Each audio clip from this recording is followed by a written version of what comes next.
지금 그 지지하시는 오늘 왜 지지하시는지 한번 이렇게 나라를 여쭤볼게요. 망가뜨리고 있어. 저는 98년도 아시안 게임에서 수영 금메달리스트 조희연이라고 하는데요. 그러시구나. 몰랐어요. 몰라서 죄송합니다. 아이고. 김문수 후보님 지지하고 있고요. 제가 김문수 후보님을 지지하는 이유는 저는 우선 아들 셋을 키우는 엄마이고요. 체육 분야에 굉장히 관심이 많고 체육 분야가 좀 더 이제 지원을 받아야 된다는 생각을 강하게 갖고 있고요. 체육뿐만 아니라 예체능 분야가 좀 공교육에 확장이 돼야 된다고 생각을 하고 있거든요. 그래야 아이들이 이 공교육의 현장에서 교육을 받으면서 더 다양한 교육을 이제 받을 수 있고 아이들이 다양한 직업을 선택할 수 있게 된다고 생각을 하고 있거든요.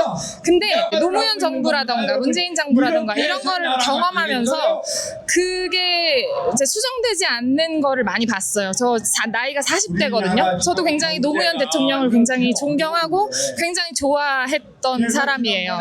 그런데 이제 그게 변하지 않는 부분을 보면서 상당히 많이 실망한 부분이 있습니다. 근데 사실 원래 김문수 후보님이 이제 전교조도 만드셨고 원래 뜻하지 않은 대로 이게 흘러간 부분들이 있지만 민노총이라던가 이런 단체를 직접 만드셨어요.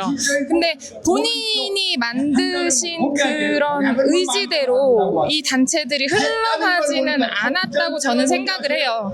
근데 이제 우리가 좀 더 이 아이들에게 이 나라를 물려주기 위해서 무엇을 해야 되는가 이제 그거를 걱정을 해야 된다고 생각을 하고요. 이 나라가 우리 후손들에게 물려주기에 정말 좋은 나라를 만들어야 된다고 생각을 하는데 그거를 고민하시는 분이 김문수 후보님이라고 생각을 해요. 근데 지금 당장 내 욕심을 채우기 위해서 무언가를 하는 후보는 상대쪽 진영 후보라고 생각하고요. 김문수 후보님은 지금 우리나라의 미래를 위해서 우리 나라를 이끌어갈 미래의 후손들을 위해서 어떤 나라 정말 좋은 나라를 물려줄 수 있을까 고민하시는 분이라고 생각합니다. 같이 모시고 왔습니다. 아까 말씀드리셨죠? 장사도 어렵죠? 여러 가지 어려움 많으신데 제가 큰 절을 올릴 테니까 받아주시죠? 큰 절을 올리겠습니다. 토론해요. 전 토론해 보면서 솔직히 김문수 후보님 조금 답답하다는 생각도 했거든요. 그런데 너무 신사적이시고 다른 후보들에게 그냥 다 양보하시면서 매너 지키시면서 하시는 모습 보면서 아 정말 인간적이시고 정말 도덕적이시고 정말 그 원칙을 지키려고 하시는 그런 모습에 더 매료되었습니다. 사실 제가 수영 특강을 가끔씩 해요. 이제 울산시에서도 가끔씩 저를 초대해서 이제 그쪽 지역 주민들을 초대해서 수영 특강을 좀 이렇게 하고 있거든요. 저한테 특강을 배운 사람들이 수영을 배운 사람들이 그 사람들이 잘 하고 있는지 궁금한 생각이 들잖아요. 그러면 저는 이제 그런 궁금한 생각이 들어서 제 아이들을 데리고 그 지역에 이제 여행 갈 일을 만들어요. 일부러 만들어서 특강했던 사람들을 찾아서 같이 자유수영을 하자고 이제 좀 같이 놀자고 그렇게 해서 같이 자유수영을 하면서 같이 수영하고 놀면서 그동안 열심히 하셨는지 제가 가르쳐드린 걸 그동안 열심히 훈련을 하셨는지 이제 복귀를 잘 하고 계신지 그런 거를 확인을 해요. 근데 그런 게 어떻게 보면은 스승과 제자의 어떤 그런 마음이잖아요. 근데 제가 이렇게 이제 김문수 후보님 지지하면서 느낀 게 뭐냐면 본인이 뭔가를 이제 유치하거나 본인이 어떤 정책을 실행하거나 하시면 그거를 꼭 본인이 확인하시더라고요. 그런데 제가 한 가지 듣게 된 게 뭐냐면 예를 들면 시흥의 거북선 같은 경우에 보면 그분이 이제 그걸 유치를 하셨는데 단 한 번도 가보신 적이 없으시더라고요. 그래서 거기서 지금 어떤 사건이 일어났고 지금 현재 어떤 상황인지도 모르시더라고요. 그런 걸 보면서 그쪽에는 계속 실망을 하고 있고 이제 이 김문수 후보님께는 감동적인 얘기만 계속 듣고 있어서 네.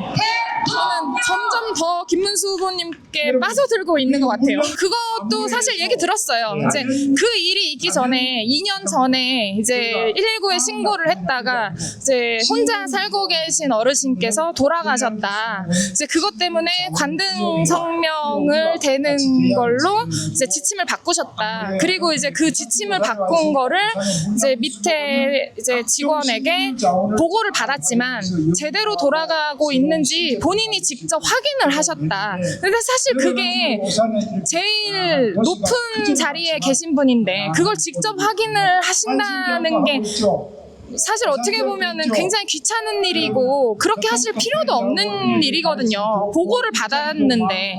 근데 저도 사실 어떻게 보면 울산시에서 이제 요청이 와서 수용 특강을 했잖아요. 그러면 특강을 한번 하고 나면 끝이거든요. 어떻게 보면. 근데 저도 제 마음이 쓰이는 거예요. 정말 진심이 들어있다는 얘기거든요. 저도 그런 마음이 들어봤기 때문에 김문수 후보님의 그 마음을 어떻게 보면 정말 손톱만큼 이해할 수 있는 거거든요.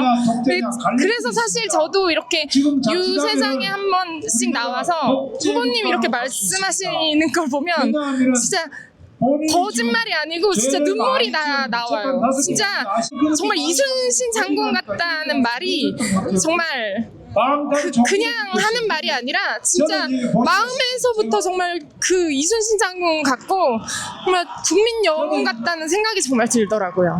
저는 좀 이렇게 아이들이 마음껏 놀 수 있으면 좋고 아이들이 걱정 없이 모든 게 누가 불러도 갈 수 있고 뭐 누가 어떤 먹을 거를 줘도 먹을 수 있고 정말 그 누구도 의심하지 않을 수 있는 그런 사회가 됐으면 좋겠거든요. 사실 제가 어릴 때뿐만 하더라도 이웃 사촌 뭐 이렇게 뭐 예를 들면 우리나라에 좋은 그런 문화들 많잖아요. 품앗이라던가 이웃들이랑 같이 김장도 하고 김치도 나눠 먹고 뭐 그런 정말 좋은 문화들 너무 많잖아요. 마을이 같이 아이들을 키웠단 말이에요. 그런 문화가 다시 만들어졌으면 좋겠어요. 제가 얼마 전에 제 인스타에 그런 얘기를 쓰기도 했는데요. 모래가 많은 놀이터가 다시 만들어졌으면 좋겠어요. 아이들이 정말 마음껏 뛰놀고 신체 운동을 정말 많이 하고 진짜 예체능이나 정말 다양한 경험, 다양한 문화 이런 거를 정말 많이 경험하고 정말 안전하고 아무 걱정 없는 곳에서 마음껏 뛰놀 수 있고 마음껏 경험할 수 있는 그런 나라를 물려주고 싶습니다.